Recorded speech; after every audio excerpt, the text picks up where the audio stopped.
Le procès pour pédophilie d'un chirurgien accusé de centaines de viols et agressions sexuelles sur des enfants. Nous avons un prédateur hors norme qui sévit et qui commet un certain nombre de victimes sur son terrain de chasse.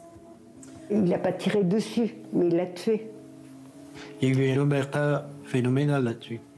Certains le savaient et ils ne seront pas prononcés. Malgré les clignotants au rouge, le chirurgien a continué d'exercer auprès des enfants pendant plus de 30 ans.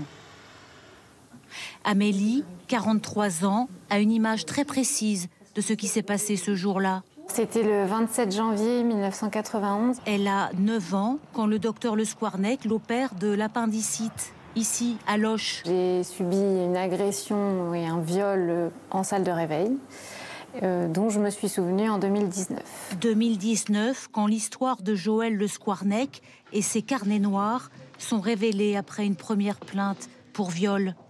À ce moment-là, pour Amélie, au départ, quelque chose d'assez soulageant, on va dire, comme une réponse. Pourquoi j'étais comme ça, pourquoi j'avais tant peur, pourquoi d'un coup, j'arrivais plus à aller chez le médecin ou me faire soigner. Après, c'était plutôt la descente aux enfers. Elle a lu les cahiers noirs dans lesquels le chirurgien détaille les viols et attouchements sur des centaines d'enfants en salle de réveil ou dans leur chambre d'hôpital. L'affaire Le Squarnec, pour beaucoup, c'est aussi une série de dysfonctionnements. Dès 2004, il aurait pu être arrêté quand une enquête du FBI le cible pour des téléchargements de fichiers pédophiles. Mais à l'époque, il est alerté, dit-il. La gendarmerie lui adresse une convocation. Au lieu de faire comme on le fait systématiquement, M. Le Squarnec a eu un traitement de faveur, sans doute du fait de ses fonctions. Les gendarmes n'ont pas débarqué chez lui à 6 h du matin, à la fraîche, pour faire la perquisition. Monsieur Le Squarnec, il a parfaitement compris, c'est-à-dire qu'il a détruit ou il a caché tous les fichiers, il a vidé les ordinateurs. Dans la foulée, le chirurgien est condamné à une peine de 4 mois de prison avec sursis, mais aucune limitation de son exercice professionnel, aucun signalement aux autorités de santé. Plus tard, à Quimperlé, il y a bien un lanceur d'alerte. L'un de ses confrères découvre sa condamnation et adresse ce courrier à la direction de l'hôpital. Le parcours judiciaire me semble incompatible avec ses fonctions. Copie est adressée au Conseil de l'Ordre des médecins. Mais M. Le Squarnec va continuer à exercer.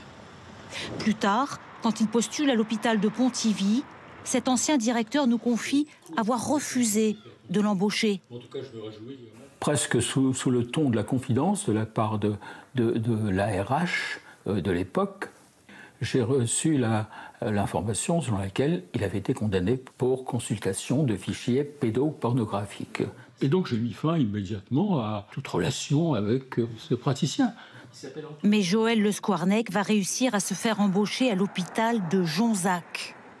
La directrice de Jonzac, qui savait très bien le contenu du dossier de Joël Le Squarnec lorsqu'elle le reçoit, elle va affecter Joël Le Squarnec comme chirurgien viscéral s'occupant d'une petite patientèle au sein de l'hôpital de Jonzac.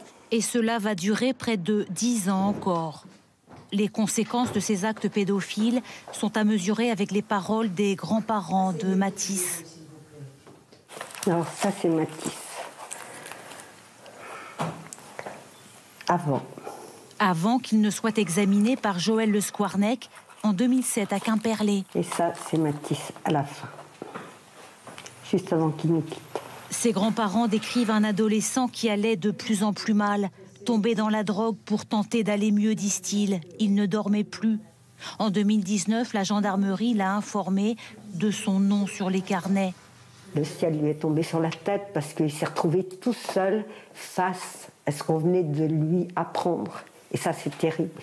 Il n'en a jamais parlé. On ne sait pas si, pour lui, il était victime ou coupable. On ne sait pas. Joël Le Squarnec reste présumé innocent. Son avocat et les institutions citées ont tous refusé de nous répondre. L'ancien chirurgien attend son procès derrière ses murs de la maison d'arrêt de Vannes.